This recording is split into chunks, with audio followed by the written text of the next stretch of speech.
right.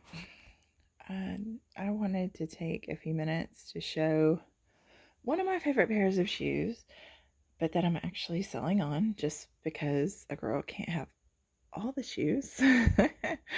This was my first pair of Wildling shoes. It's called Rose Red.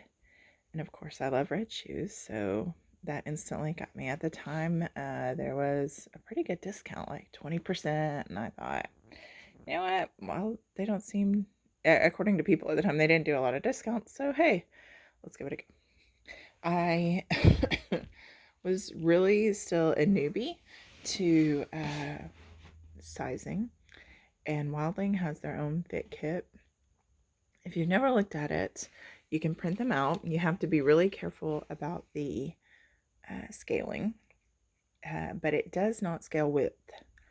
A lot of people will ask for advice, and somebody will say, those are not wide enough based on how the fit kit looks, but it tells you right there on them, the fit kit is not for width, so don't make that mistake. It is, I don't know that it's difficult, but people get confused about the fit kit and sorry, how much space they need. And I think I fell victim to that a little bit. These are 44s, and they were definitely too big for me. I wore them with double socks, so I would have really nice toasty feet. So it worked out fine. But as I've tried more brands and things, I just weren't wearing these that much. I love them. I love the color. I love the way that this fabric feels. This is a really soft moleskin cotton. It feels wonderful. These, because they are 44s, they have the thicker Wildling sole, and there's less space here than the lowers. I ended up later with a 43 in Flying Fox, which I also sold on simply for the same reason. Wasn't reaching for them enough, can't have all the shoes, so sold them on. This, you can see the patch does not go all the way down, but there's not as much space here in the 43s. And later I also had 42s in the Tanuki. They had a lot more space here. So anyway, these are untreated. A lot of people treat their Wildling with an impregnating spray like Nick Wax, and they'll glue the sole.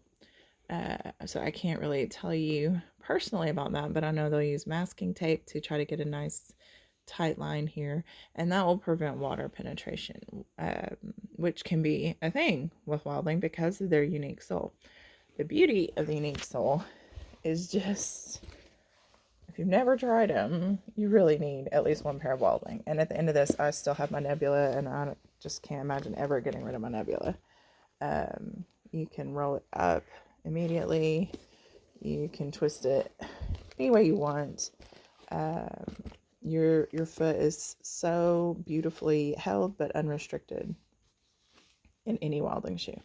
So I highly recommend the brand for Barefoot.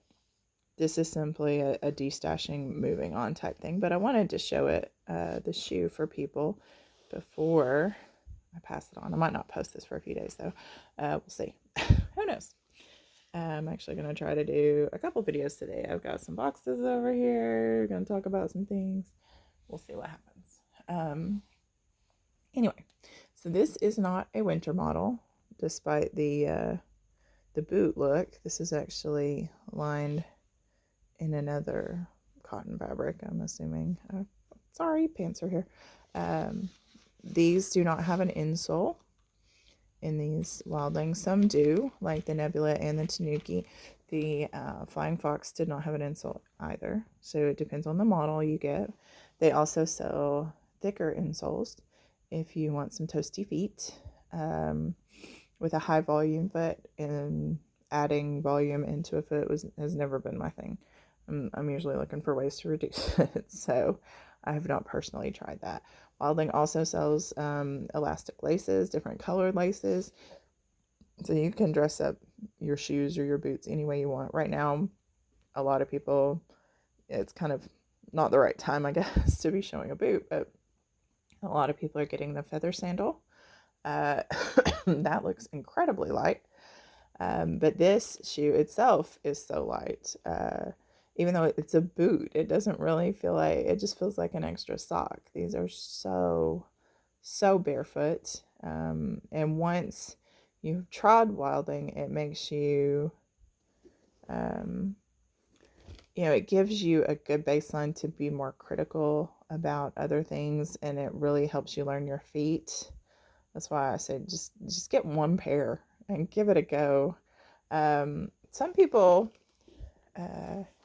don't like, and this is just trying to share as much information as I can. Some people have found them not wide enough. I have a pretty wide foot, and I didn't have that problem. Of course, these are too long, so I cannot judge it by this because these should have been 43s. My Flying Foxes were 43s. I could actually wear 2 medium thickness socks in Flying Fox as well. This I could wear double, like thick socks, and be fine because they're just too big. But anyway, the Tanuki will stretch, but these I never found. These are Flying Fox's stretching.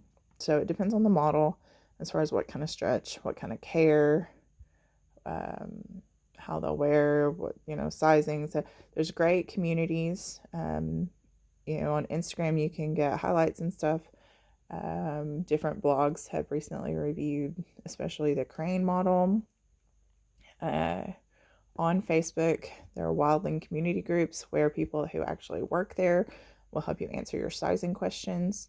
So if you're looking at the brand, there are tons of resources for getting the information you need to make a good choice. And if you're in the US right now, there's a code, I think it's just Wildling10, will get you 10% off. They do take off VAT, VAT, I think is how you're actually supposed to say it, but I'm not European. It just seems simpler to say VAT. Shipping for Wildling is about €9, and they use DHL, so it's not affected by any mail slowdowns, and it's really fast. As long as they have it in stock, you're going to get it in like 5 days. There's not really a delay, so you can be wearing your wonderful Wildling quickly. So again, I'm passing this shoe on. It's actually going to Iceland. New experience for me shipping to Iceland. I've shipped to Europe and Canada and all over the US, but never there. So I hope they're very well enjoyed there, and give the brand a try.